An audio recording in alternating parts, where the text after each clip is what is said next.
This podcast is brought to you by Rebecca Kearsells of the Rising Dawn series. Do you like violence? Do you like smut? Are you tired of the stereotypical novels of werewolf romance out there and want something a little bit different? Then pick up Sparked Revolution, Book 1 in the Rising Dawn series by Rebecca Kearsells. Available on Amazon, in Kindle, and paperback. You too can become a sponsor of Stories, The True and the Fictional by heading on over to buymeacoffee.com/STTATF or follow the link in the show notes. Hello guys and welcome to another episode of Stories, The True and the Fictional, the indie author podcast supporting indies from all around the world. We have a great interview for you today, but first, as always, I'm one of your hosts, Jay Bryden. With me always is Ryan, our resident reader. How are you going, Ryan? Good man, living the dream, riding on about 4 hours sleep, so I'm doing good. You should be privileged, Jamie. I'm missing one of my favourite things of all time for this podcast, and this is how dedicated I am to the podcast. I am missing my wrestling. Royal Rumble is currently on in Saudi Arabia as of 6 a.m. Australian time, which was about an hour ago. So I am foregoing watching that live to be here today for our listeners, our millions of fans. So, yes. You got a halo above your head there too.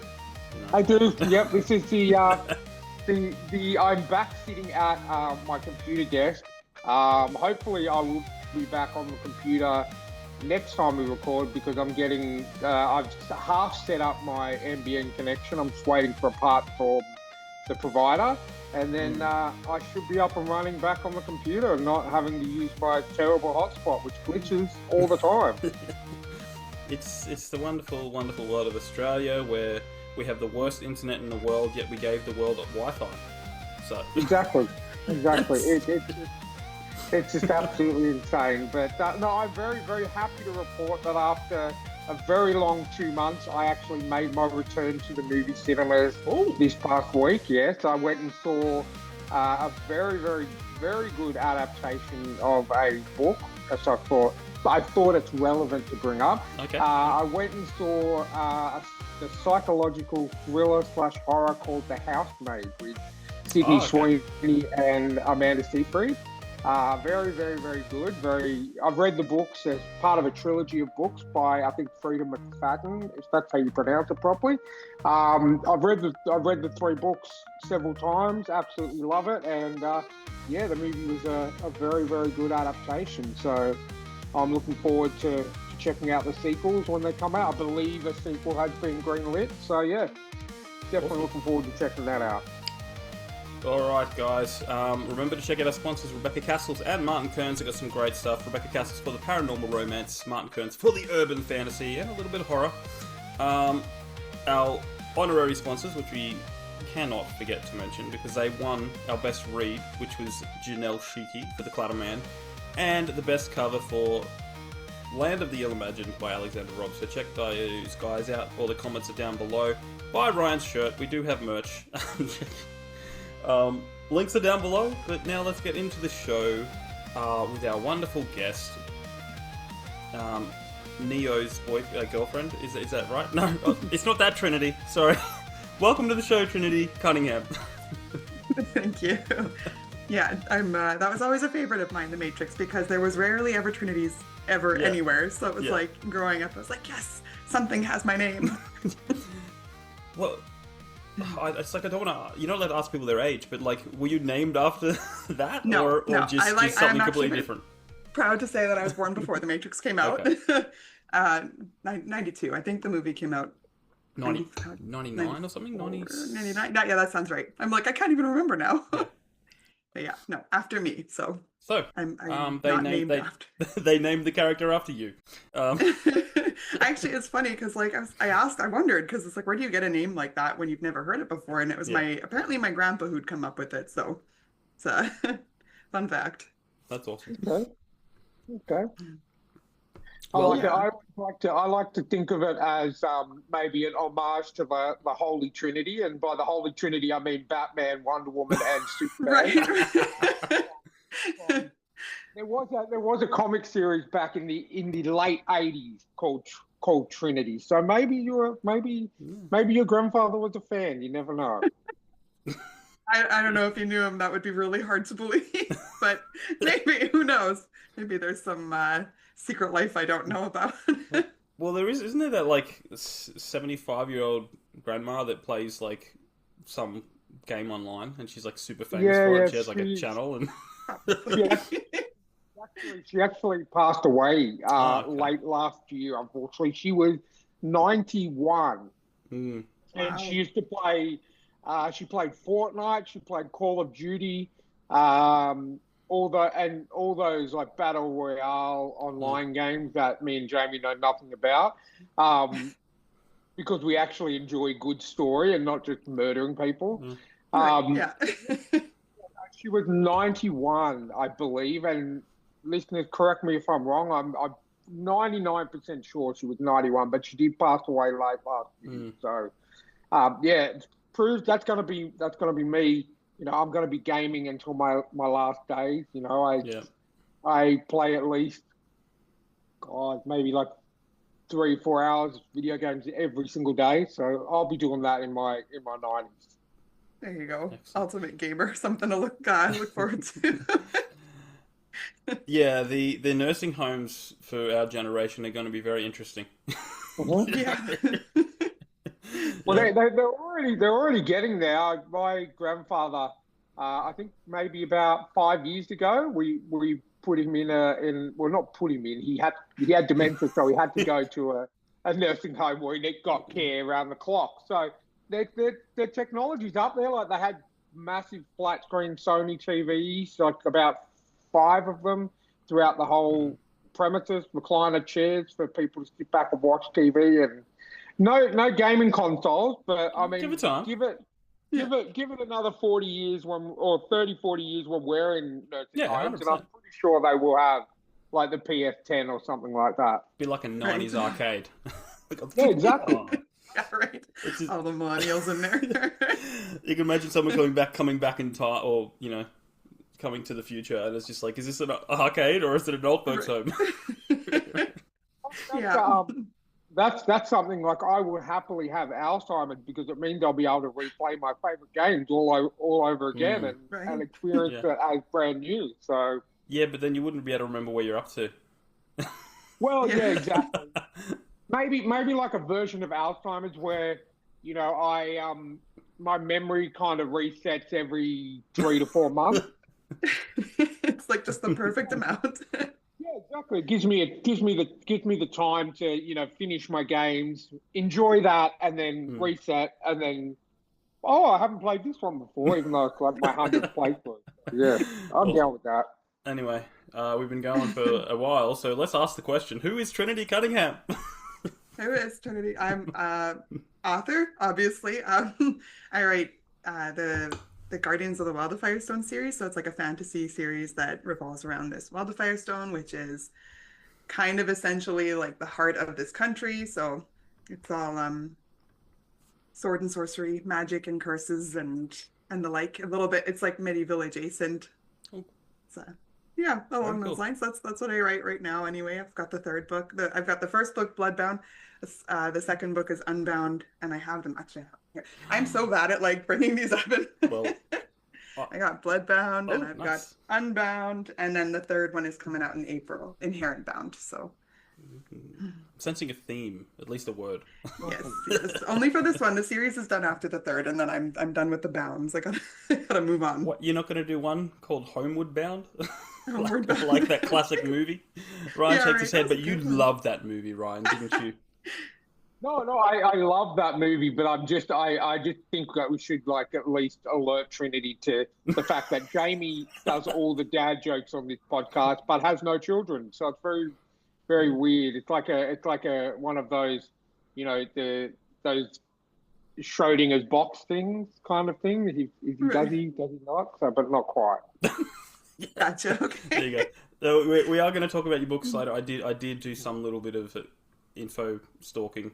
So Yeah, okay. I did come prepared with the ability to put them on the screen. So that'll come later. Cool. But first, we have to do our icebreaker questions, Gotcha. which are a lot of fun. But we do encourage people to be selfish on this show because we want to get to Okay. know you. We don't want to get this fake you where you're just. It's like the book version of, or the indie version of Miss Universe or something, It's like, Right, yeah. so I can't remember last time. Did you go first, Ryan? Or No, I think you did last time, so all I'll take the ball this time. All right. So yeah, right. Okay, basically, this question, we set the world for you. So picture this: there's no war. The world is at peace. There's no cruelty to humans, to animals, to anything. There's no financial distinction between everyone. Everyone has exactly the same amount of money all the time. Our politicians are actually truthful and honest and actually do what they say they're going to do. So given that we live in this almost perfect utopia, what is something that you would get rid of? Man, I feel like we've got a perfect world here already. we're looking for pet peeves, essentially. Okay, pet peeves. Well, I'm like the least. I'm a very patient person when it comes to like pet peeves. There's very few things, but the things that bug me are whistling. Whistling? I can't stand it. Like I don't know what it is.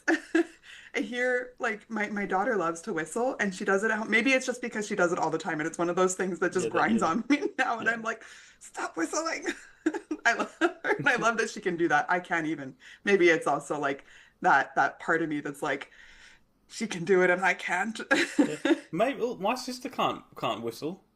My brother-in-law can do the the one where you put your fingers in your mouth and goes. I can't do that. No, I tried. I spent a great deal of time attempting at one point, and then I just decided to give up and be like, whatever. I hate whistling. It sucks. Right, cool. My answer there, if I was gonna say mosquitoes, because like mosquitoes are the worst, but we're living in a perfect world, so I'm like, why are there mosquitoes in this perfect world? Well, there was a long run of people that said mosquitoes, like one after the other, all the time, to the point that we were all just going like, okay, there's no war, there's no crime, there's no mosquitoes because we get it way too much. Yeah. Well, they suck, Literally. Play on words. Literally. Literally. All right, cool. Okay, so what is something on your bucket list? I would love to. Originally, I would have said skydiving, but then I thought about it more and I'm like, I don't think I want to. I like the idea of it, but I don't think I want to. But I would love to fly a plane. I would love to one day do flight school. Like just go for like a day and do the like not a day, whatever, however much time it is, and do the fly a plane. Probably I like that you said you wanted to do flight school as well, rather than just get in a plane and fly it with no training. I mean, I'm sure the takeoff would probably be okay, but the landing might not be that great. Yeah. At least you were responsible, and you said that you would go to flight school and take some lessons, and Yes. at least before you stole a plane. No, I actually did study. I did actually go for my pilot's license when I was 16. Wow. It wasn't quite. I wasn't quite old enough. I went as like a practice. I was with ground school and cadets for a couple of years, and I did the test. Didn't pass, but I couldn't have passed anyway because I was underage. It was just supposed to be like get a feel for what this is like. Yeah. And then I ended up dropping out because I just with anxiety and everything, I was like, I can't be in a plane and be trusted behind the wheel or whatever you call it. I don't even know anymore. You think I know after studying, but that's not a good it mix. is bucket list though. I think one day I would like to eventually like go up and fly a plane. It'd be a really cool experience. I mean, you're talking about you sure you'd be okay with the air making the whistle sound as you... Yeah, right. Do you know what? It would terrify me, but isn't that what a bucket list is supposed to be? Things that like are like the big thing that you would do that you don't necessarily. It's not an everyday thing. It's not like I'd go do that randomly. Well, if you fly a jumbo, you won't have to. There will be no whistling. Yeah, it's very calm and quiet. It's a lot to Unless handle. you have a really annoying co-pilot and they just whistle all the time while they work, Right. and then you'll have to just throw them out the side. Well, They're not even- John Travolta flies those planes, so you know he Oh, might yeah. whistle. Yeah. That would be the violent part of me out. No, I'm not violent. All right. Well, question number 3, Jamie, will you bring up the I graphic, will bring please? up the graphic. So this is something you may be familiar with. I'm not sure 100% because I believe you are residing in Canada, if that is correct. Yeah, that's correct. Yeah, this is obviously a famous monument in the US, Mount Rushmore, with a bunch of famous presidents on there. But we want to know, what is your Mount Rushmore of TV shows? Can be from any era, any any genre, whatever it is that you think are, in your opinion, are the 4 best shows ever made. Okay, I did have to look up what that meant, by the way. I'd never heard that before. But my 4 top shows. So I love Sherlock. That's always got to be up there for me. The Benedict Cumberbatch and Martin Freeman one. And I watched a show. It's recent. This one has like hit the top really fast. It's called Slow Horses. It's on Apple TV, and I've been addicted. I'm reading the books right now. This is like, I just went from the shows to the books because I can't wait for the 6th season to come out. So I'm like, I'll just get through the books now. But that one, I really enjoyed The Last Kingdom. That's that one was really good. And Timeless, it's another one. I don't know if that one's. It's not as popular. Timeless. It was. Is that 2 seasons? I think so. Yeah, I think they did 2. And I wish they did more. I think I watched it, and I can't remember who's in it. They're not like super. I know, but there was that I recognize. one of the girls was. I think the main lead was from Suits as a side character. Oh, okay. I didn't watch that one, but. I'm going to consult God, aka Google. Yeah, Slow Horses was good. I watched the first season. That's Gary Oldman, I believe, as well. Yeah. Oh, he's brilliant in it. Yeah, I really liked that. I really liked the first season, and then Apple TV just got astronomically expensive. How he started subscribing to it. Okay, Timeless, American science fiction drama television series in Abigail Spencer. 2016. Abigail Spencer. Yeah. Malcolm Barrett. Malcolm Barrett and Matt Lanter. Malcolm Barrett. I knew him from a show called Better Off Ted, which was one of those 2-season shows, and it was so funny. It was he was a scientist for a big company that that makes everything, all these scientific breakthroughs, and that they tried to freeze someone and they thawed out too early and he just randomly screamed at people. So funny. That sounds like it was a Demolition Man? I can't remember. This sounds like a different sci-fi. Yeah. No, it was a sitcom, and it was very funny, but it was very risque for the time. They had an episode where they invented these sensor lights, and they were so sensitive that they'd only pick up white people.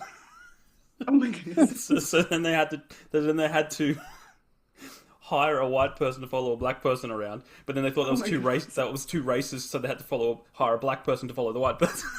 Wow! And it was just so stupid. But what era was this? When was it made? I think it was 2010, maybe. Oh my goodness! Really? Yeah, Better Off Ted. I'm looking because he's also a regular on Psych, another one of your favorite shows. Yeah.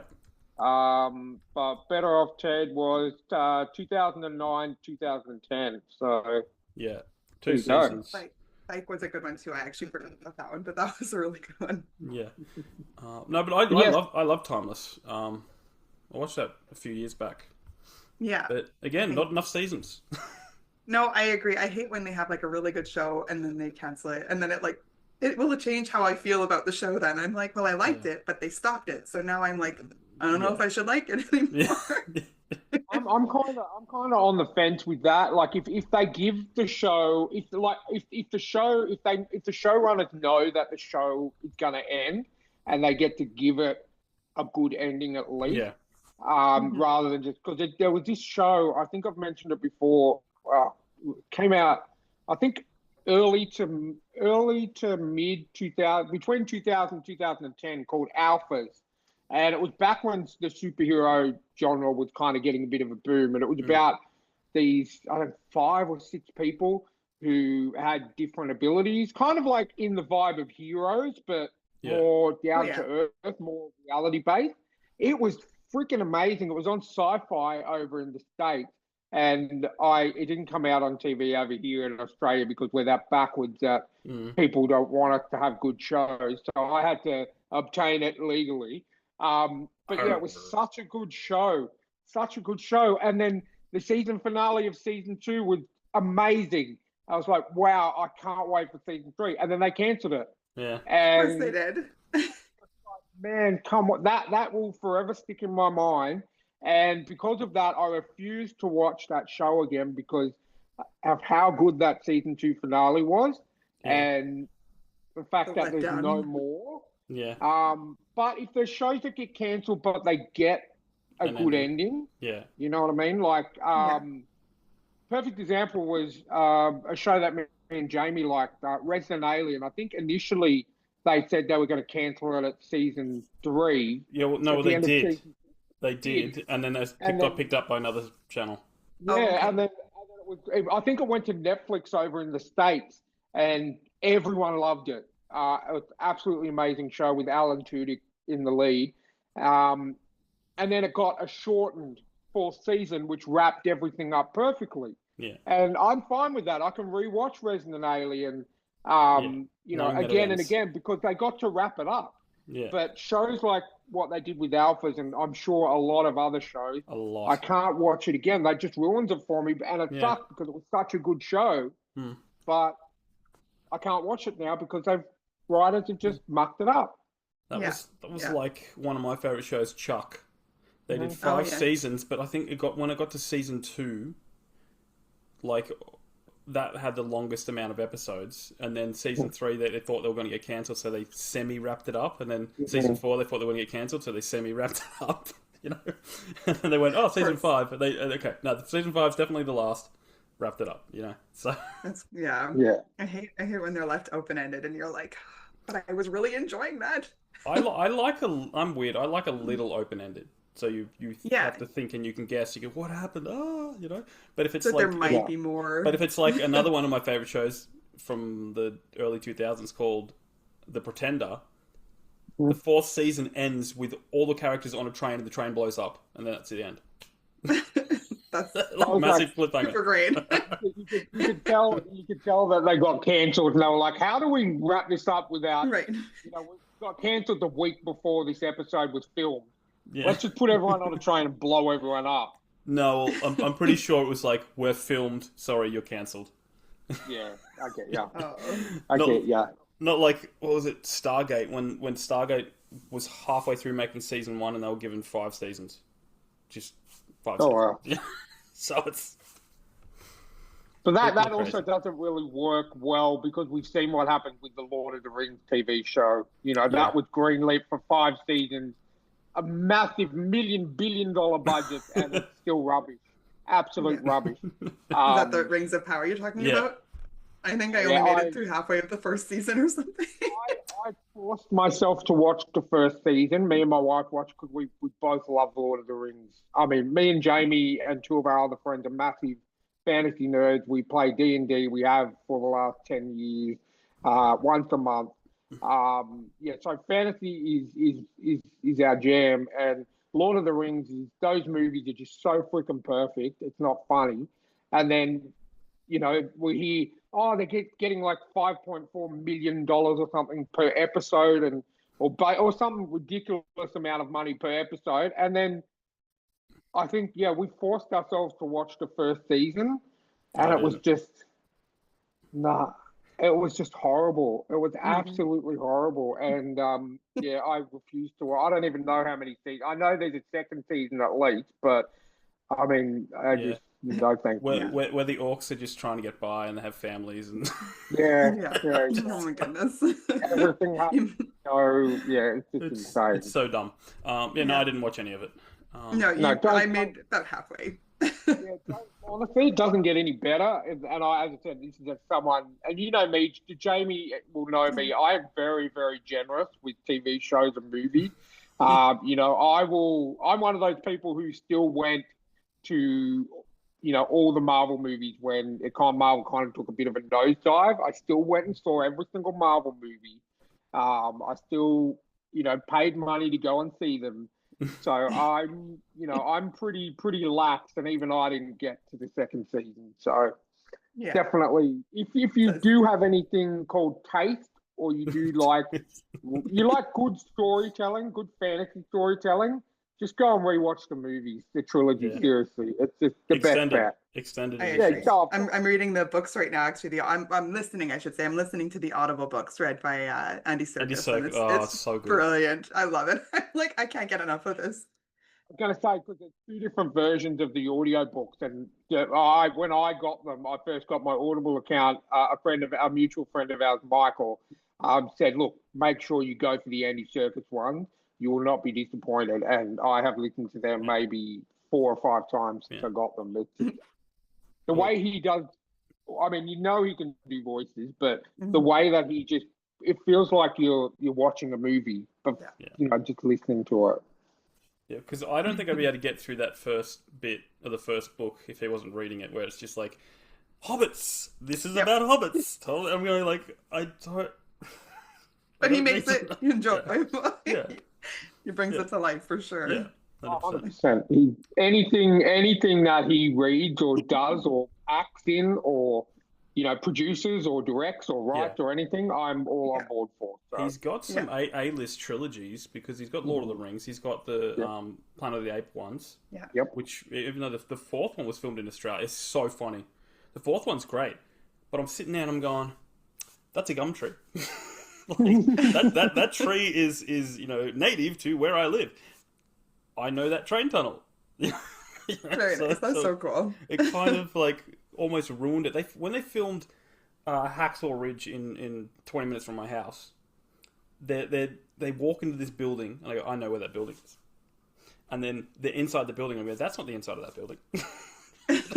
They always change. Yeah, that's how the inside of that building is down there. And it just kind of almost ruined it for me. My hometown has become a hot spot for a lot of filming because it kind of has semblance to certain U.S. little town village kind of things. So there's lots of movies they do there, but then when you go inside, you're like, nope, not the same. I know that outside of the building, and I know the inside it's not.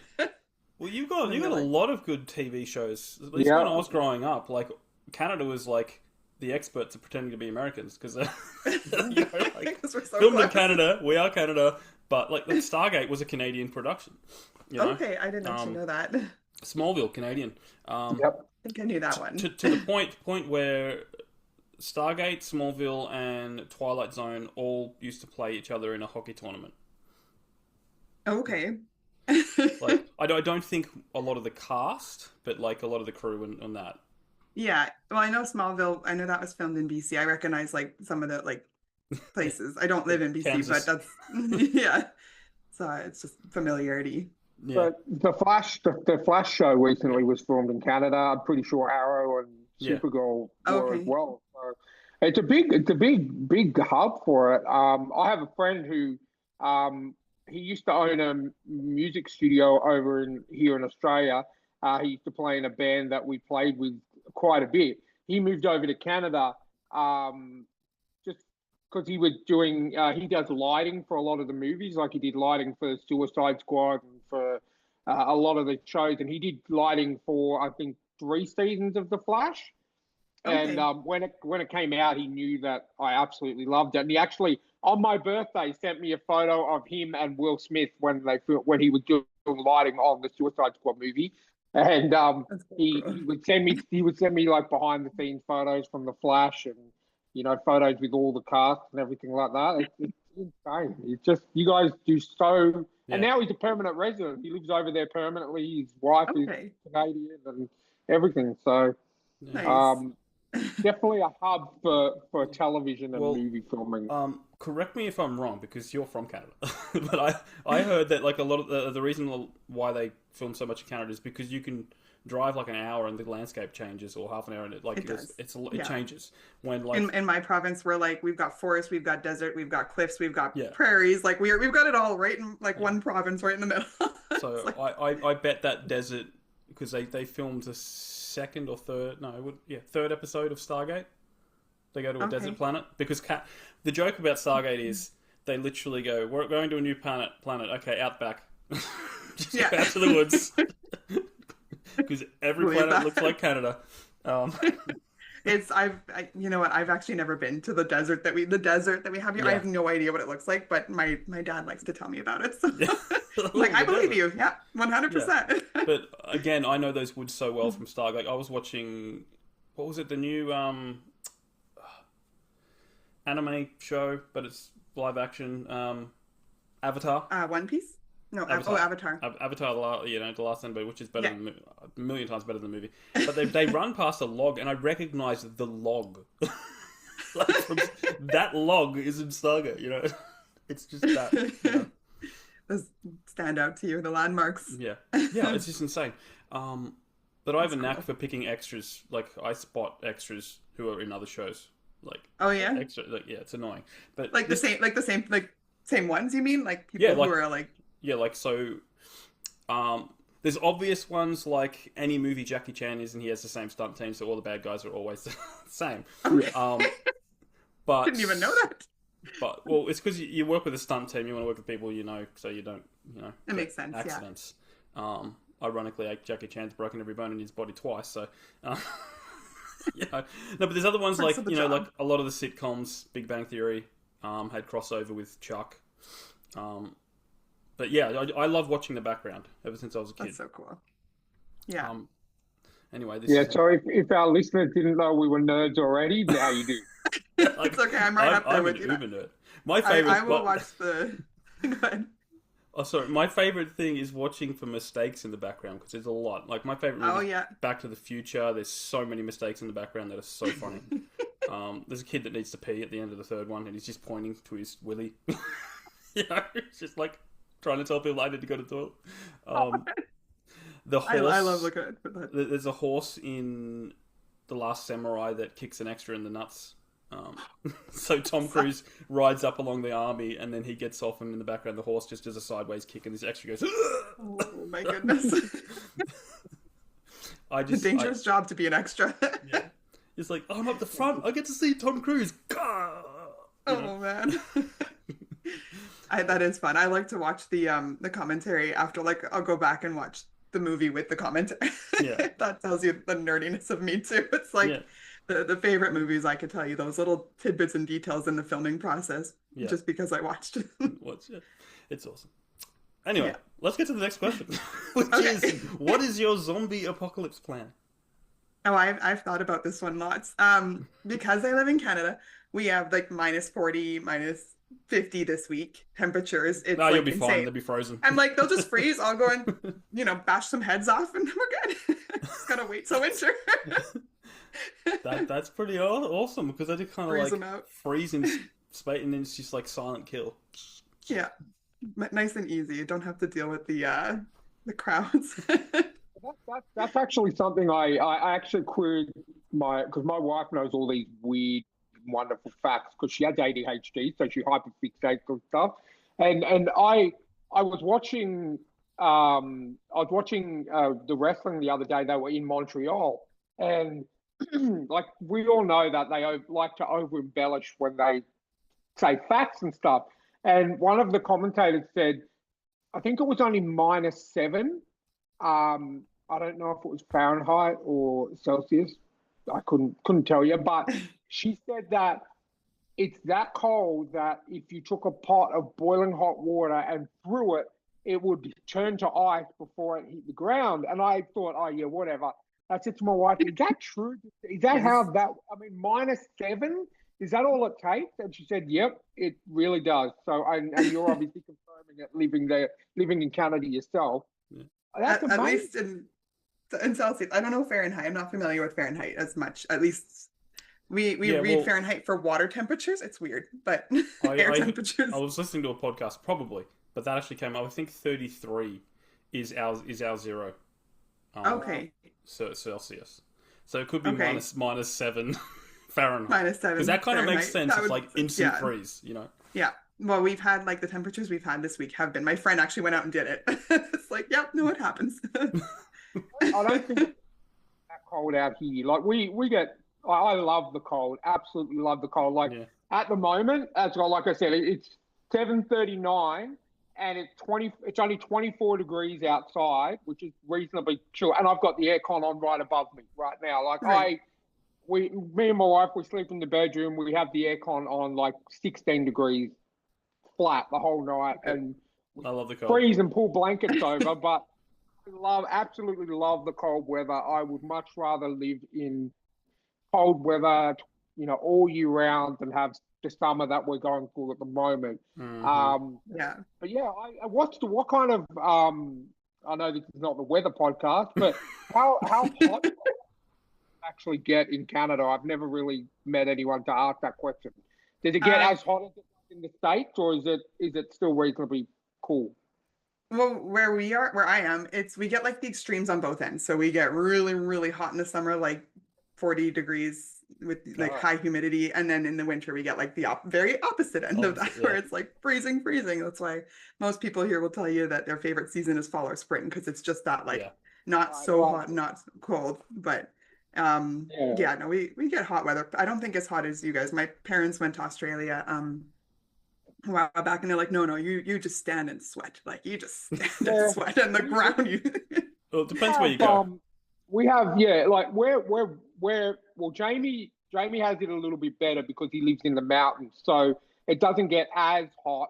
And when I say as hot, just by a few degrees. But in Western Sydney, where I am, I live in a place called Maryland, and we get it just as hot. And apparently the hottest suburb in Sydney used to be a place called Penrith, which is kind of really west, but heading towards the mountains. Yeah, Jamie works there.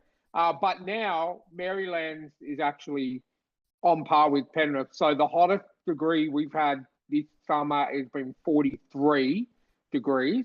And it depends. If it's dry heat, I can tolerate it a lot better because there's no humidity. But it's when, you could have a 42-degree day dry heat and then have a 38-degree, 60% humidity. And that 38 degrees is going to kill you.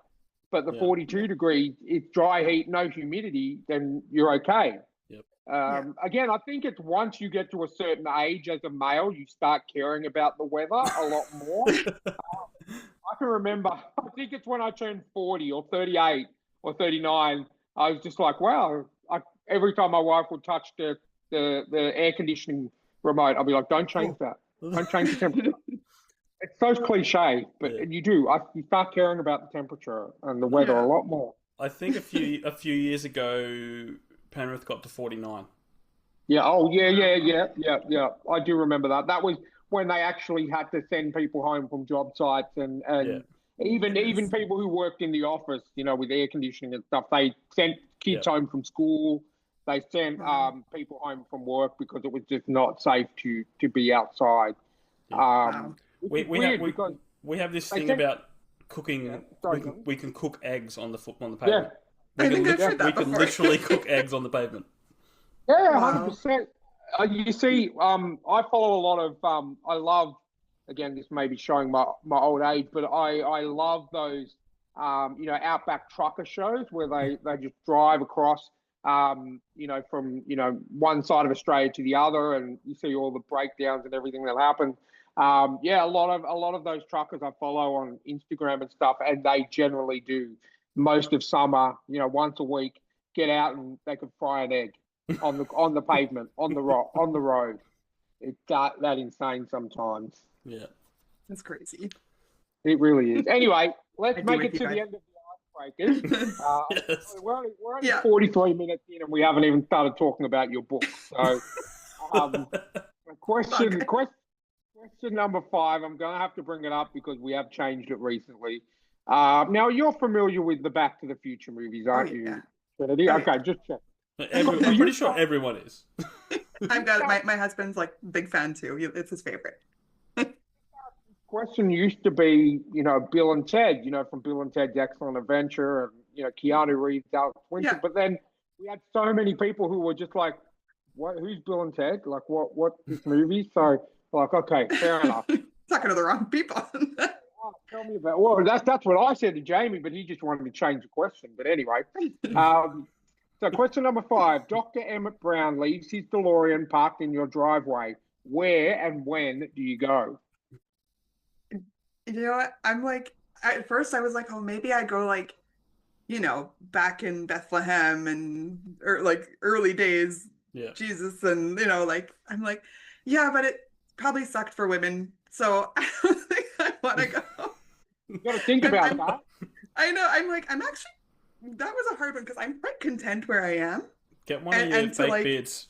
Get a fake beard. Yeah, right. Fake it.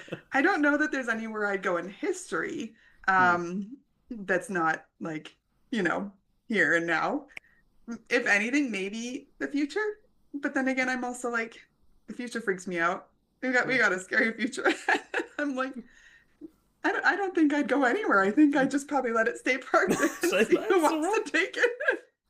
You don't necessarily have to go back in time. You could just take it down the shops to do your shopping if you wanted to. There you go. It would look cool. You know what? I would love that because people would know it and they'd be like, there's a DeLorean. And I'd be like, yeah, that's my ride. There used to be a cafe down the road from me that had a DeLorean. He'd drive a DeLorean. He had the number plate signed by Michael J. Fox and oh, that's amazing. Christopher Lloyd. Yeah, they're cool, but apparently they're really unreliable cars, so it's quite funny. I have heard that too. Yeah, my husband being a car guy, he loves Back to the Future, but he would say the same. Like... There's a great episode of Chuck where they get this. So one of the characters buys a DeLorean for really cheap, and it can only get up to like 15 miles an hour or something, 20 miles an hour, and it ends up like the bad guys, punched a few people, and then he climbs into the DeLorean. And he's like, and they're like, he's getting away. He's like, not at 15 miles an hour, he isn't. No, 88 miles per hour. Yeah. No. Yeah. No, that's I know. I'm sorry, my answer is so bland, but like, no, I don't want to go anywhere that's not here. But you don't have to. It's all fair. Yeah. You're the first one to decline. That's I really thought about it, and I want to have an answer that's like, I do this so unique and original. It's like, no, I know that I'm in the right. I was born in the right era. I was born in the right. My brother might have been born in the wrong era. He's like a 70s hippie guy. I don't know. Awesome. But yeah. All right. Well, we've done the icebreakers. So, our next question for you is: what's your author origin story? How'd you get into it? How'd you get to this point where you've published 2 books and another one on the way? By accident. No, I started out origin, like going way back. I started out always loving stories, writing. I didn't want to write books because I thought they were really long and too much detail, too many words. And so I went into screenwriting, and I was doing that for a little while. I never wanted to show my work to anybody because it was super embarrassing. And I was like, here's my screenplay that no one's ever going to see because it sucks. But when I kind of set it aside for a while, and then my mom wrote a children's book in 2020, or she published it in 2020. And she's like, it's not that difficult, like the process, because she self-published or hybrid published, went through hybrid publishers. And I was like, oh, well, that doesn't sound too bad. So I went through the process of, I started writing. I just was like, well, I'm going to start writing, and I'm going to write a book, and I'm going to publish it. It was really naive thinking, really just like, this is what I'm going to do. I have no thought behind it, no leading up to one day I'm going to write a book. It was just like, yeah, this is what I'm going to do right now. And it was turned out to be what I needed, because it was a bit of a therapy for me. I kind of dealt with some of my own personal issues through my character, who helped me through these issues. In hindsight, I'm looking back and I'm like, oh, I see his growth, but I also see mine. Yeah. So it was definitely the right time for it. I think that timing is a lot has a lot to do with it. Just by the time I had gotten halfway through it, I knew I wanted to do something with it and not just sit on it. So I did look into the publishing routes that there were, and decided pretty early on that I was going to self-publish. It didn't even really cross my mind to go any other way. And yeah, so kind of discovering the process through there. But 2020 brought me to the place where I was ready to write a book. And then in my head at the time, it wasn't just one book. So I always knew it would be more. And yeah, that's my origin. That's literally, this is Twilight Zone stuff, because I wrote my first book in 2020. Before then, I got into screenwriting. You know? And I went self-pub, and then I got picked up by a hybrid, and then they went bankrupt, and then I just did everything myself. Yeah. So literally the same so cool. So you know what I'm talking about. I know exactly what you're talking about. I think with and this is only just coming. I'm not an author myself, because the same as you. I'm like, I have lots of stories in my head that I like to put on the paper, but it's weird. I have the attention span for some things. Like, I can sit there and play a video game for 4 or 5 hours straight. I did that yesterday. I literally just played Spider-Man for 4 or 5, I think, 4.5 hours straight, and didn't even know. But I every time I tried over my life to write a book, I get maybe 2 or 3 chapters in, and I'm like, I just cannot do this.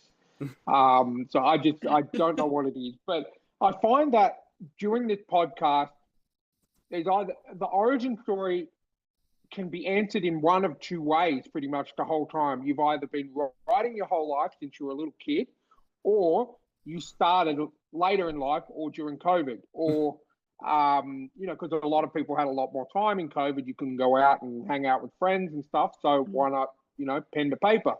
But it is so strange that, I still have yet to meet that in-between author who's been like, yeah, you know what, I started when I was a teenager, or when I was in my early 20s. And, it's always, I've been writing since I was 2, or I started writing in the early 2020s. I just find that fascinating. I don't know if it's just a thing that either clicks when you're born, or clicks when you get to a certain age, and you just, I think you guys are amazingly talented. I wish I could put half the stories in my head to paper.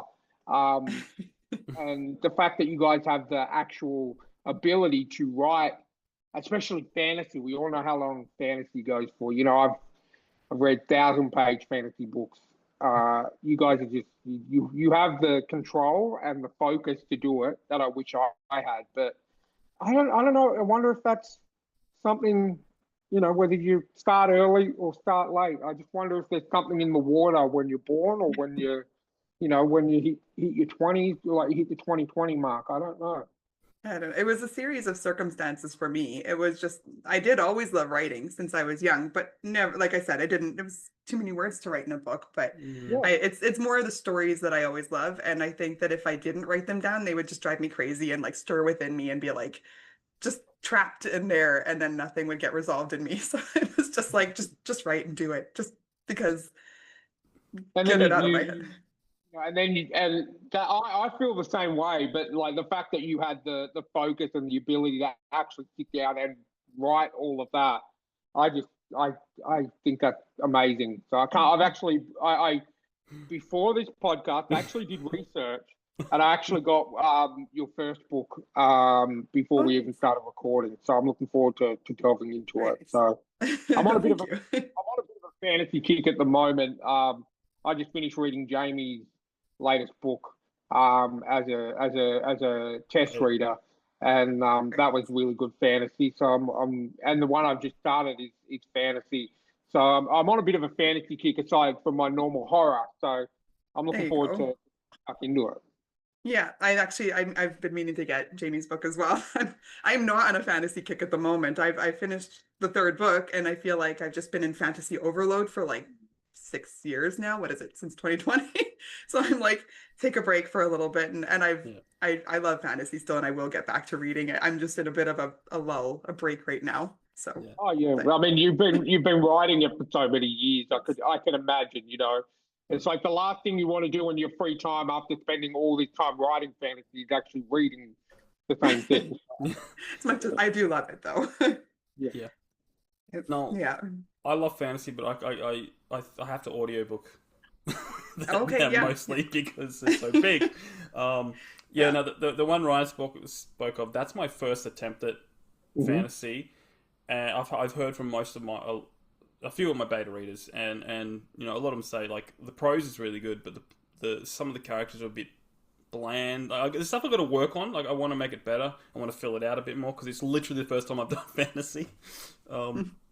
So it's So going to your be a lot of fantasy work. one's not out yet, or it is? No, it's not out Okay, yet. but you It's do just- have something. You do have. I something. do have 5 books. I Okay, yeah. got that's- my Emu War book, which is literally the only one anyone ever wants to care about. That's all they want. I've been on port because I released 3 last year. Okay. One was a novelette. Okay, yeah, that's my latest very nice. one. That's probably which the is- one I've seen. I was Which like, is also up there. That's a prequel. okay. But it's great because 2025 was my most growth. It was the year with my most growth. Like I went back because like someone read Ancora, which is the first book in the series. Idestin's the prequel, and they said, "Oh, like someone's the dreaded typo," Like, so I went back and looked at it and I went, "Wow, my writing has come a long way in just 6 months." So now, That's nice. I'm like, eventually I want to go back and re-edit, kind of Fix them. tweak things to match my modern writing style. 'Cause Right. the Yeah. thing is, this is the advice I give anyone. Like, don't start with a series unless you are, at a level where you can be consistent. Because Right. Yeah. I get that. yeah, I started with a trilogy, and it's yeah, like I could see the growth in my own, like from Yeah. first book to third book, and it's Yeah. like the first book. I have republished it now because I did go hybrid the first time, and then I pulled from them because it was just like it was a matter of money. Like it was like Yeah. less than half the price to order a stock of books yeah, for myself rather than going through the company. So I was like, I'm just gonna pull from them and republish it under my own imprint now because I know what I'm doing where I didn't Yeah. the first time. So yeah. That's it. Well, I think we live in a world like it's. I think now is a really great time to be an author with all those with all those tools out there to self-publish. I mean, I've said this before on the podcast, but ever since starting this podcast, I've moved away from reading a lot of traditional publishers because all I read is indie pretty much, and I absolutely love it. Like so many of the indie books I've read have shot the traditional published books I've read out of the park. It's just there's so much talent out there, and I'm just really happy that there's places like Amazon or other places that you guys can actually put it out there without having to worry about, 20 or 30 years ago, you wouldn't be able to do that. You would have had to been traditionally published or nothing. And I think, and we, who knows how many good stories we've missed out on because of that. Judging by the amount of amazing indie books I read last year, and that I've already read 3 this year, and we're only at the beginning of February. So, I think it's such a good time to be a writer. With all the tools out there to publish and get your stories out there without having to go to send it into 100 different publishers and then get rejection or success and all that stuff would drive me insane. Yeah. Just because the timing isn't right or the market or whatever it is, it's like I know 100%. It's nice to be able to do that, to go in directly and just put it out there, and the quality is high. Like it's high quality work. I've been doing lots of beta reading this month, so I've been really enjoying it, and it's like I'm super impressed. Like these are like early drafts, and I'm like, these are really good. Oh, definitely. I read pretty much all of Jamie's stuff before it comes out. Like at the moment, for the last book and for his current one that he's working on, I'm reading it, 3 chapters at a time. He'll do 3 chapters, send it to me, I'll read it and stuff like that. And it's just the fact that it's not even at its editing stage yet, and it is as good as it is. And that goes for all the beta reading I've done. I've just last year got really into beta reading. Like I read so many good books that I know are coming out this year. And I can't wait for them to get out because they were I had literally no feedback aside from a few spelling mistakes because I'm a Nazi. I'm a grammar Nazi. Be a good proofreader. 100%. Like I actually read when Jamie sends me the chapters, I read them twice because the first time I just read them without my spelling mistake grammar glasses on just to enjoy the story. And then I'll read it again and I'll go, okay, let's have a look at the spelling and the grammar and go from there. But this just the indie author world is just absolutely amazing and booming right now. And I have this podcast to thank for my 100 or 102 now TBR list.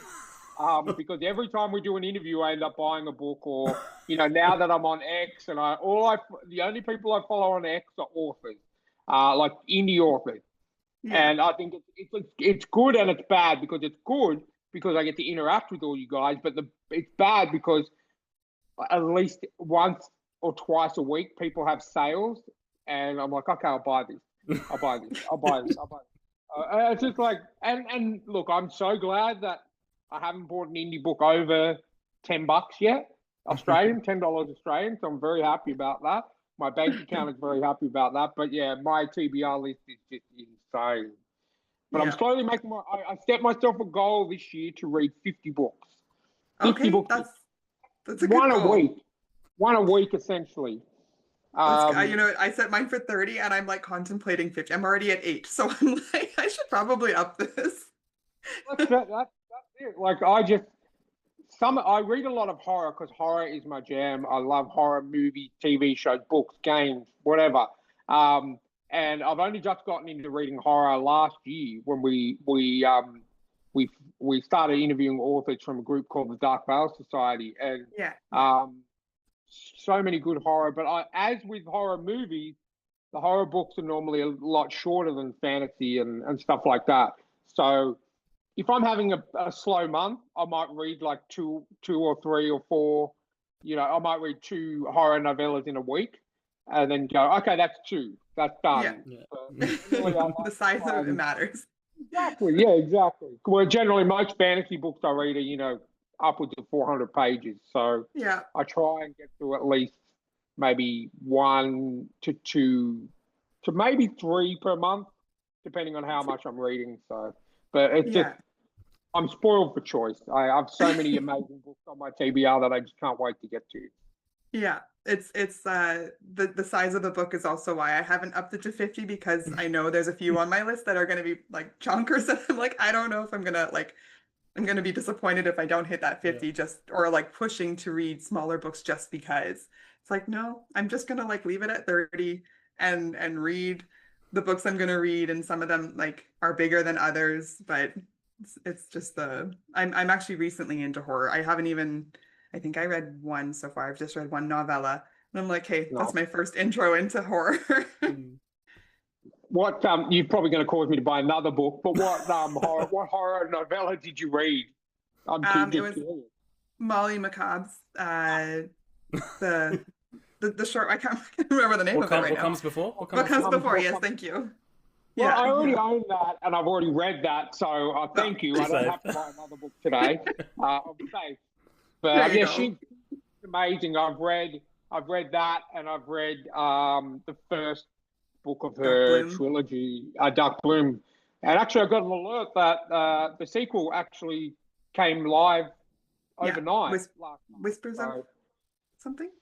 Yeah, I got it. I did get a beta copy of it. I didn't get around to reading it in time, but I did also purchase a copy. So I have 2 copies now. So, but it's on that one's on the Dark Bloom I have, and the Who Put Bella in the Witch Elm, and Clatterman as well. You'd mentioned earlier. I have those 3 on my shelf, so I'm like, those are my intro into it. Who Put Bella in the Witch Elm? Literally missed out on my book of the year by about maybe 2%, because I had that in my TBR list for a very long time. I think we interviewed Blake Myers early last year, and I bought his book on the spot, as I normally do. I didn't read it until I think September, and I couldn't stop. I normally read for about 3.5 hours a night. There was times where it was like midnight and I was still reading, so I was up to 5 hours by then. That book is such a good book, That's such a good. good I'm book. excited for it.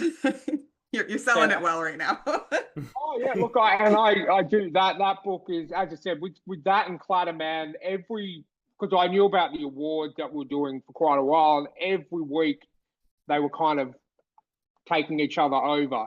I was like, oh, do I want this? And at the end of the day, like, who put Bella in the Wicker is it's a good chunk. I think it's almost 400 pages, but it didn't feel like that long. It felt like I'd read it like that. Yeah. The Clatterman is, I think, about 200. And that one for me was just nostalgia because I grew up on the Jason Voorhees, Friday the 13th, the Halloween, Child's Play, Nightmare on Elm Street, those kind of slashes, and Clatterman falls into that genre quite well. So you're in for a treat with both of those books. Very nice. I'm looking forward to it. Anyway, now that we're done talking about other people's books, let's talk about your books. Yeah, right. That's why we're here. I'll bring up the covers. There they are. So, before we dive into the pages, Ryan, do you want to ask about the covers? Yeah. So obviously, I'm sensing it without really having to think about are these part of a series. You can quite clearly tell by the similarities in the covers. So was this something that you designed yourself, or did you contract out to an artist? And if so, did you use the same artist for both covers, or for, in fact, all three of the covers for the Bound series? So Bloodbound was done. There's a story to that one. I had originally contracted out and it was a different cover and it was beautiful. Like he did a really nice job. It looked a little bit young for the audience that I was going for. So, and then I didn't end up, I didn't know at the time that I was going to go hybrid publishing. And then when I went with the hybrid publishers, they had part of their package deal was they do a mock-up for a cover. And so I was like, well, let's see what it looks like. And then I was kind of doing the comparisons. And this one was the one that won out.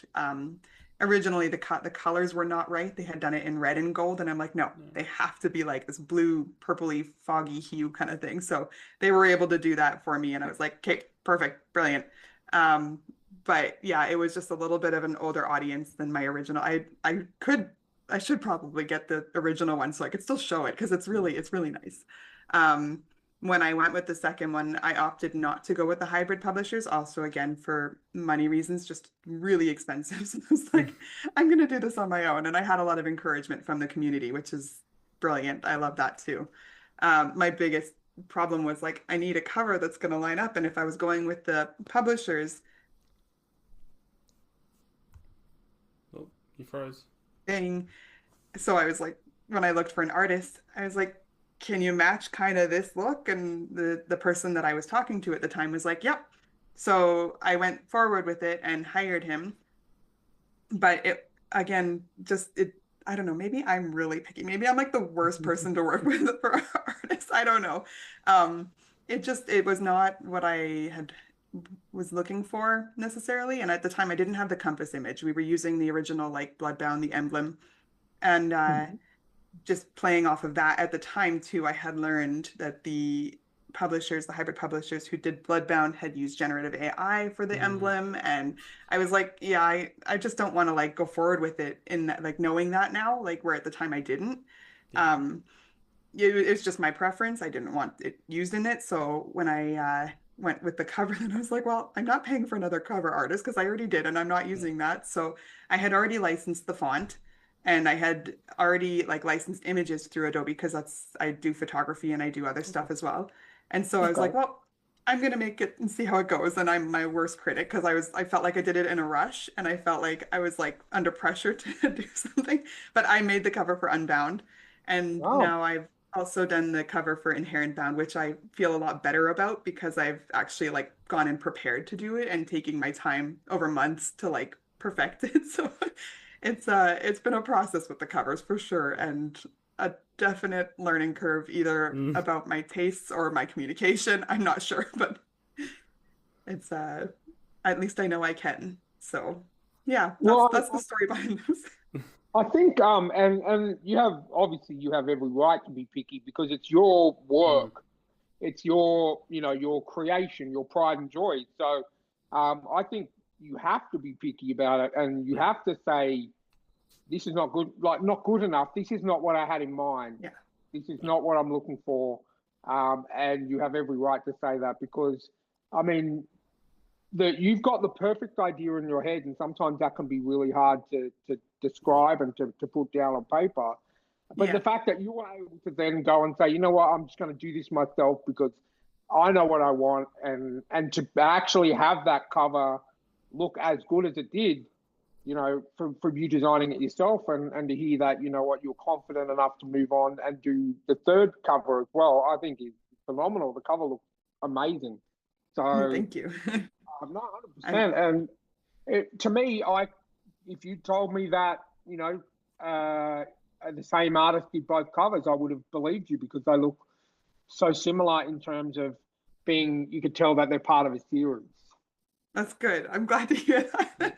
I hope the third too. I was going for a theme with the there's elemental magic in them. So the first one being kind of like you get that earthy vibe, and then the second one with the water, and the third's gonna have fire. So you got the colors too, the blue and the green and then the red. So it's gonna look good all together. I haven't done a cover reveal yet. Otherwise I'd be like all over that. But yeah, that's amazing. Yeah, I really like Jamie does a lot of his own covers too. And I have not got a design, that kind of design artistic bone in my body, and the fact that you guys can come up with something so amazing, I think is really good. But I definitely see the different elemental shades in the coloring and everything like that to pick up on that. So I think that's it's getting me more and more excited to read the book. So mission accomplished then. But sell it a bit more. What's the plot? What's the story about? Yeah. What's this world that you've created? So the first book, Bloodbound, is about a curse, and it's wiped out magic from the land. And these twin brothers, their blood is entwined with it, and they don't know it, so they mistakenly break the curse and reawaken the magic, and it draws attention to themselves from everyone, including the tyrant ruler. That's kind of like the summary in a nutshell, but there's so much more. The second book, it takes place, I think it's 40 years later, something like that. I don't even know the amount of years between. And the character, Nick, is given a gift that has magic that's like his, and it draws him back to his homeland where there's a prophecy spoken about him. And if fulfilled, it could bring the destruction of the land. So it's they're kind of like, I say they work well as standalone, but there definitely is it's better enjoyed, I think, read in the order of like Bloodbound, Unbound, and then Inherent Bound is a prequel actually. So it comes before Bloodbound. So you kind of get that full circle in there of this whole series of the Guardians of the Well of Firestone, where each book is about a different guardian. Nice. It wouldn't be a fantasy without a prophecy, right? Right? Yeah, 100%.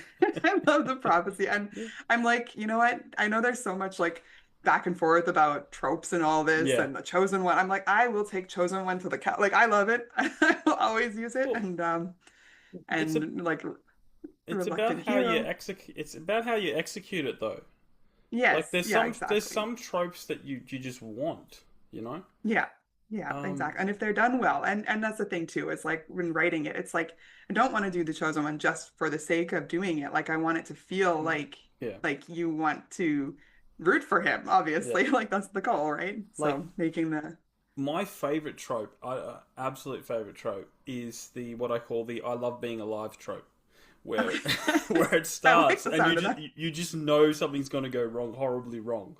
So it's almost like, like the hero's journey maybe begin with like the whole village being destroyed or whatever, but it's coming, and they keep leaning into I really love life, and and you just know something's going to go wrong. That's going to spark the story.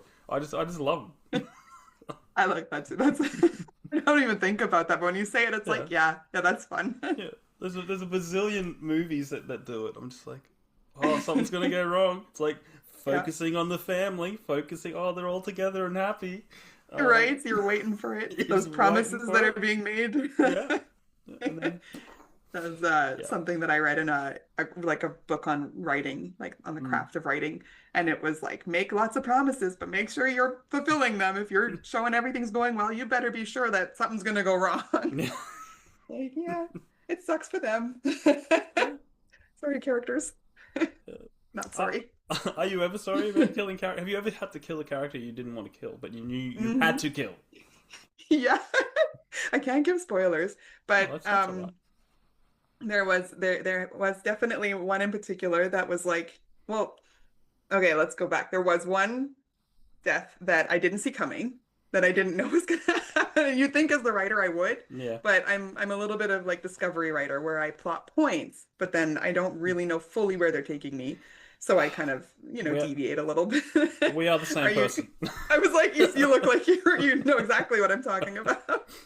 So I get to this point and I was like, oh, that just happened. What? So there's those ones where I didn't see them coming, but I'm like, I'm rolling with it. That's there. That's natural. Then there's ones where like, I know it has to happen and I'm dreading it. And I'm like, oh, but is there a way around? There was one, like I spent like weeks trying to look for the loop around. Like, how can I do this where this doesn't happen? And I was like, it's just not happening. It has to. So definitely there's those ones where it's like, I don't want to do this though. Random citizen jumps in the way.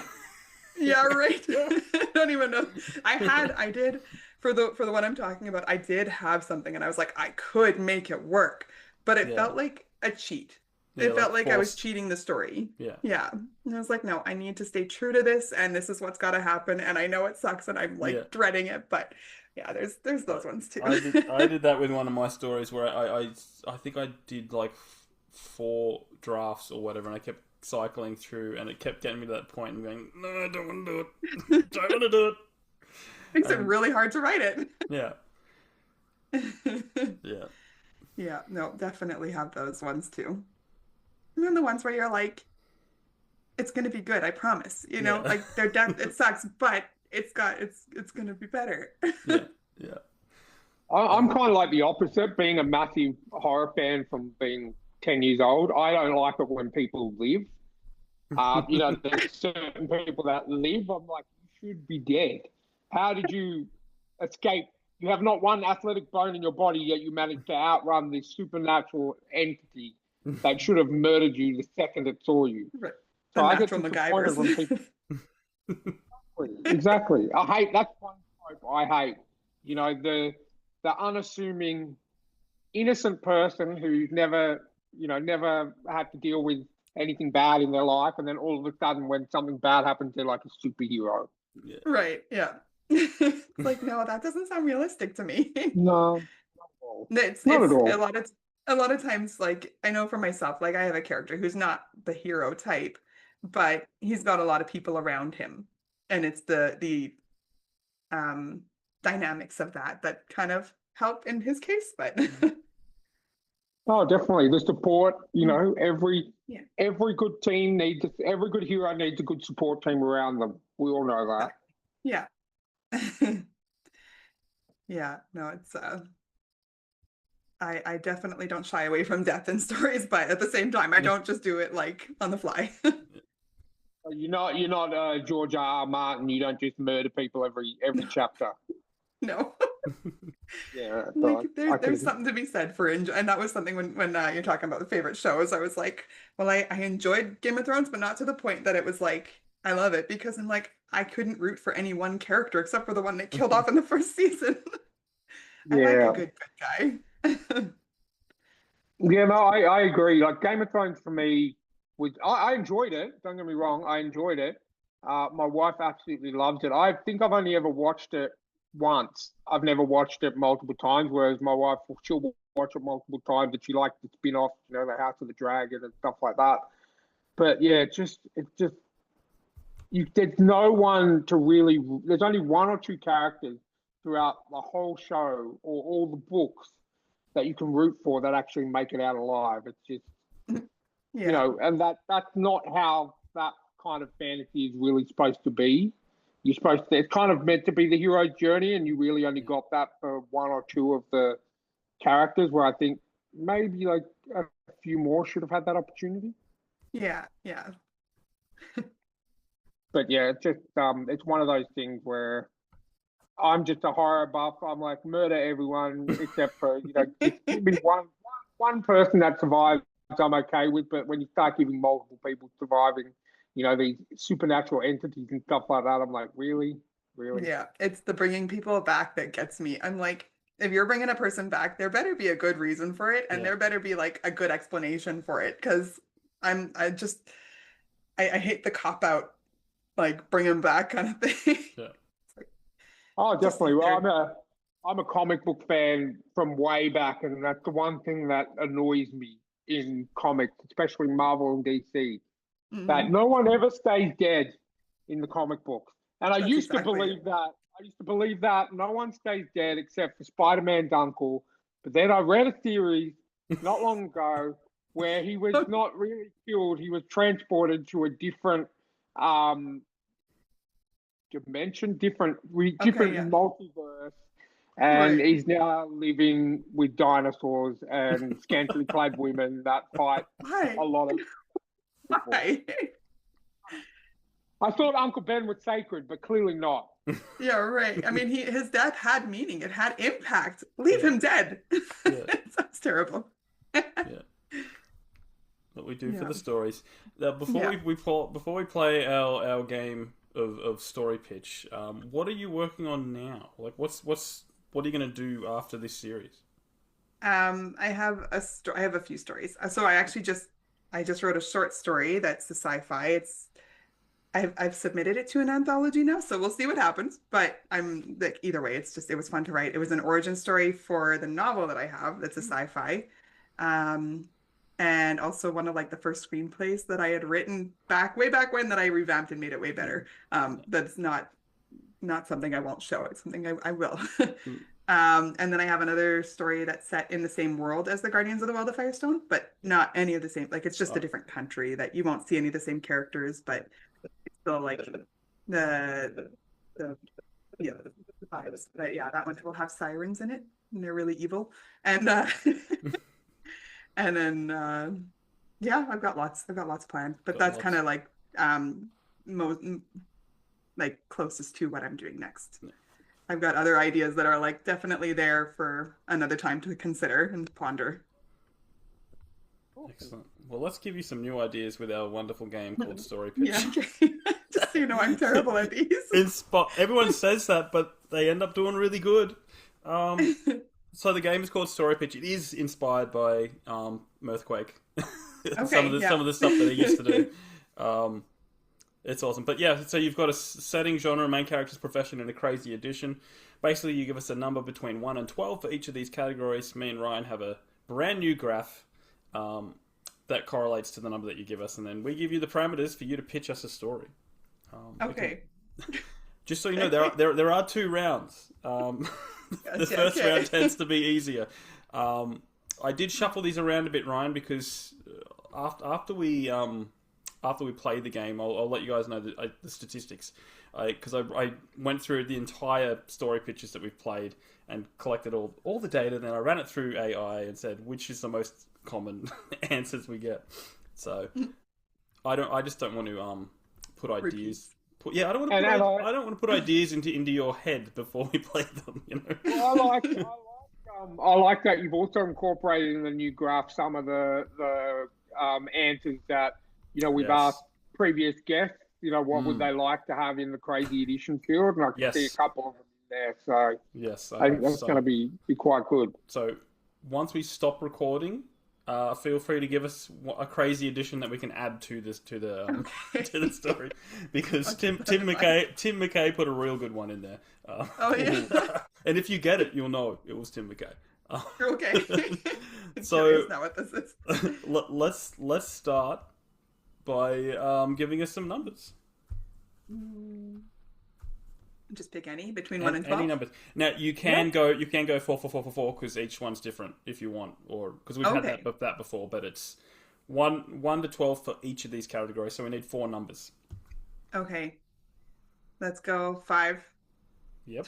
Do I have to say them all like right now? Just pick 4 numbers. Yep. Any 4 between 1 and 12. 5309. 5309. 0. No, there's no 0, so let's do 1. 1. Okay. 5319. Yeah. Okay. So your setting is a cruise ship. Okay, your genre is fantasy. Clearly, you're quite accustomed to. It's a fantasy cruise ship. There we go. Okay, 1. Your main character, we get this quite a bit, is a super spy. Oh, here I am in like spy thriller mode. Like my whole month has been slow horses. Jeez, we can't avoid. I shuffled this just so before you give it, Ryan. I shuffled this so we could avoid this happening all the time, but we still got it. Yep, number 9 is one that we've had a lot. This crazy edition. This is something or someone that must appear in the story, and this one is actually, it has to be the actual person. So not a character that this person has played. It is the actual human person. And so your crazy edition is Henry Cavill.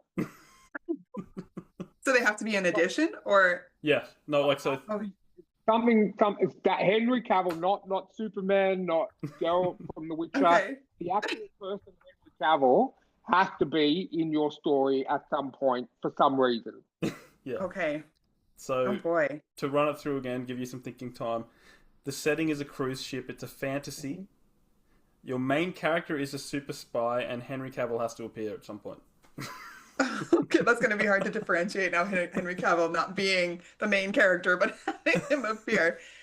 I just theoretically, you could say Henry Cavill is the super spy, but it has to be Henry Cavill. Can't. No, it has to be Henry Cavill becoming a super spy, which is probably illogical. Right. Although all his brothers are like top secret military people, so Yeah. it's plausible, but yeah. Are they actually? Is that like legit? Yeah. Like his brothers are that's in the military, and they're all like their records are like blocked because they're like special forces. Redacted. That's the word. Right. Yeah. Okay. So I just kind of like start giving you a. You can just give us a pitch. So you're like, say for example, we're the publisher, or it doesn't have to be a book. It can be a movie, or a TV series. Yeah, story. So we're the publisher / team, studio that you're pitching. So you don't have to give us the whole story, just a general idea of what this, like a synopsis of what the story is. So it's like you're wanting to sell this story to us so we can say, yes, he's a lot of money to make it or to write it. Okay. I'm torn here between my options for the cruise setting because I've got ideas, but I'm influenced right now by Hotel Transylvania, the kids show. I'm like, it's a cruise ship for monsters. Use it. But I like that. I'm rolling with it. Yeah. I was like, or they could just be people with magic, but no, monsters is way cooler. So we have a cruise ship for monsters, but they're like, you got all the classic werewolf and vampire, and let's throw the Loch Ness monster in there for fun. You get all these different characters that are these beasts, and you have a main character who's a super spy. So they are, I don't know if they're human or not yet. I haven't come around to that point yet. But they're on a mission on this cruise ship, and they are looking for a certain monster that is going to terrorize. I just haven't worked out the details. And let's see, where does Henry Cavill come in? He's not a monster. Darn, I've got to have humans on here. Okay. I mean, he could be like the doorman or the there you waiter. go. I like that too. They kidnap Henry Cavill. You know what? The problem, my brain goes in so many different directions right now, and I'm like, I could do this, I could do that. I got good ones. My brain is going somewhere. It's like you could have Galaxy Quest. Yes. Where the alien. So a fantasy creature watches The Witcher and kidnaps Henry Cavill. Oh my goodness, I love it. Sorry, I'm helping. That's I love that. Can I steal that? Steal it. Go for it. Steal it. Okay, so that's what they do. The aliens, not the monsters. The super spy monster has a team, and they kidnap Henry Cavill. because he's the Witcher, but he's not. And they are trying to root out what this terror is that's going to decimate something. I just don't have it yet. Land. They're on a cruise ship, so maybe it's something like a, I don't know what they're called, those big ships that are the war, like where they have like all their jets, planes on. I don't know. The carrier. Yes, thank you. I'm like, I don't know what that. I watch them in movies, but yes. So they're maybe they're targeting this carrier, and either this is where again my mind is going nuts here, and I'm like, I could play this so many different ways. Or maybe there's some information that needs to be retrieved. No, I got the super spy who's on the cruise ship, and he's trying to retrieve the information for the carrier. Maybe. I don't know where to take it from here. Is there more? Well, no, that's it. Unless you have a fantasy creature who is a super spy and they want to make their own carrier. Oh. You know, so they commandeer the ship to take them. Oh yeah, so it's there. So then they're moving off the cruise ship and making the and the Witcher is there or Henry Cavill is there, and he doesn't know what to do. So because he's not actually the Witcher. He's like, fight the monsters. But he'll look good doing it. Yeah. I'm happy with that. Okay, Works. I don't know. You picked the super spy thing, and my mind is in like I said, I've been watching the Slow Horses, reading them, and so my brain is all there right now. Yeah, all right. Before we play the second round, I'll tell you, because Henry Cavill has turned up so many times. He's the top crazy addition. Like even when I move the number to avoid people picking the same number. The algorithm wants Henry Cavill. Yeah, yes, the algorithm. Okay, let's go for round 2 and see how this one goes. So you can give us the same numbers, or you can give us new numbers, because it's a new graph. Go 6, 7, 8, 9. 6, 7, 8, and 9. Yeah. All right. Looking at graph number 2, we've had this one before. Your setting is an enchanted forest. Okay. Your genre is grim dark fantasy, so still in the fantasy. Still fantasy. No, it's 7, Ryan. Beats romance, so I'll take it. Oh no, my bad. Sorry, I apologize. Your genre is dark comedy. Oh, I can do dark comedy. I think maybe. You're gonna see how warped my mind is. Is that it? Well, this one is going to throw a real spanner in the works, because your main character is a marine biologist. Ooh, in an enchanted forest. Yes. Okay. And your crazy edition, which is something or someone that must appear in the story, is a butcher, a baker, and a candlestick maker. Okay, let's see. So an enchanted forest, a dark comedy, a marine biologist, and a butcher, a baker, and a candlestick maker. Okay. Let's take our main character. We'll call him Dolph, because he's a marine biologist and it sounds like dolphin. We'll call him Dolph. And he's dark comedy. Oh boy. So he's got to have the little sidekick character, because we just got to have the banter. I don't know what this is.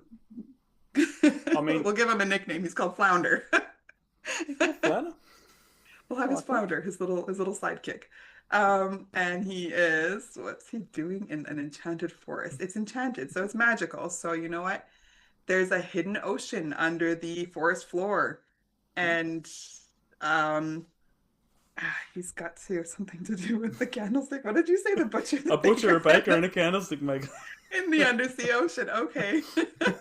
So maybe, you know what? He's a marine biologist. He's looking for the lost city of Atlantis. And rumor has it it's been hidden under this enchanted forest floor. And so he's going on this hunt, this search through, and he's dark. Make a dark comedy. Well, I guess the addition helps for sure. Yeah. He's got to make it through. It's like a quest, so he's got to go through these barriers, these tests along the way to get to the prize at the end, which is the entrance to this part of the ocean under the floor. Like it's like a open, I don't know what it like, maybe it's hidden in like a root of a tree or something. And this is the entrance into this underfloor ocean. I don't know. So he's got to go, and him and his little sidekick are on this quest, and they go through the butcher, the baker, and the candlestick maker. They each have their own. Yes. And each is a test. Each is a test. So maybe you could throw more in there, make it longer, but No, I don't know. I feel like you could have some pretty good dark comedy out of that. Maybe. I think it works. It works. It definitely works. Excellent. Those are always very challenging because it really like tests your mind to be like on the fly, like come up with something, and it's like my mind does come up with stuff, I just don't know how good it is. I think first draft's never good. Yeah, I think, and I've been thinking about doing like an episode of a panel, because I think it'll work with a lot of people brainstorming. The ideas. Yeah, well, even you throwing your Witcher thing, and I'm like, that's brilliant. Yeah, because it would be such a cool story. I just recorded. I just went live with Balding yesterday. Oh, yeah, I saw that. For the creature creation. That was so much fun. Very nice. Oh, that's right. Yes, yeah. I missed that one. I don't even know. Did you do one of them? Were you on one of them? Yeah. Cool. Yeah. My niece was drawing. She's an artist, and she drew the picture of our thing while we did it. Yes, no, I did watch that one. Yeah. Yeah. I watched yours yesterday because I was just sitting on the couch. I just finished catching up on some shows, and I just happened to be on X, and I think I missed the first, the first 5 minutes or something. And I thought, I'll give this a go. I'll check it out. It was actually really, really fun to watch too. It is very entertaining. It's a lot of fun. I'll just quickly give you guys the top of story pitch. So the top genre is sci-fi. We got that the most. The top setting is a space station tied with an old ladies' high tea party. Yeah, I know we've had a old ladies' high tea party quite a bit. I didn't realise the space station had been just as prevalent. Yeah, well, I think it was number one, and people choose one a lot. But like I said, for these new graphs, I've shifted everything around so that I didn't keep picking them. Yeah. And then main character was a rock star tied with a bounty hunter. Yeah. Bounty hunter. I do remember having that quite a bit. And 9 times out of 10, I swear, bounty hunter has turned up with old ladies' high tea party. Yeah. It's just... That sounds fun. You know what? I think half the fun would be coming up with the things to put into it. Like, never mind coming up with the pitch and all. You'd be like, just all the ideas of what you could do. Yeah. Just kind of make So we will ask you for a crazy edition if you can think of one when we stop recording, because we don't want people to know what's coming. Right. Excellent. Well, that brings us to the end of the show. So thanks for joining us. Yeah, thank you for having me. This was great. Lots of fun. So what we're going to do is give you the floor to plug what you want to plug. Tell our followers and our listeners where they can follow you, keep up to date with what you're doing, buy your books. So have all that it. jazz. Yeah, okay. Guardians of the Well of Firestone series is going to be completed as of April. So the last one's coming out April 25th, and I've got a few actually things lined up. I have a book launch and everything. I'm very excited. The next one you can find them on Amazon. They're on Amazon, and you can click them through my website as well, trinitycunningham.ca. It's pretty easy to remember. I also, real quick, have like a graphic novel excerpt for it that's going out. So I've got illustrations that were. Sorry, I got my light in there, and they're really cool. So those are hopefully going to go on with it at some point as a package sort of box set. Working on it. But yeah, that's me. Fantasy. Excellent. Guardians of the Well of Firestone. Buy it now, guys. Buy it now. all the links will be down below, so please be sure to check that out. And Trinity, you're welcome back on anytime you've got a book. April, if you want to come back on, let us know. I will every now and again put out like a last minute guests, because Trinity was so great for coming on last minute, because I kept booking guests and they kept going weeks and weeks and weeks away, and I'm going, I kind of need a guest soon. Like, yeah, that was good. The post had 2 people for each, so that was good. Good. Yeah, so guys, remember to check out our sponsors, Rebecca Kearsells, Martin Kearns, our honorary sponsors, Janelle Schiecke and Alexander Robb. All their links are down below. Remember to check out our merch and buy Ryan's shirt so you too can live the dream. And yeah, you can't live the dream unless you're wearing the shirt. So yes. If you're not wearing the shirt, you're not living the dream. Unless you want to just pay me $5, then you can live the dream without buying the shirt. A subscription to living the dream. Excellent. Well, guys, until next time, keep supporting those indie authors, and we'll catch you on the next episode. See you next time.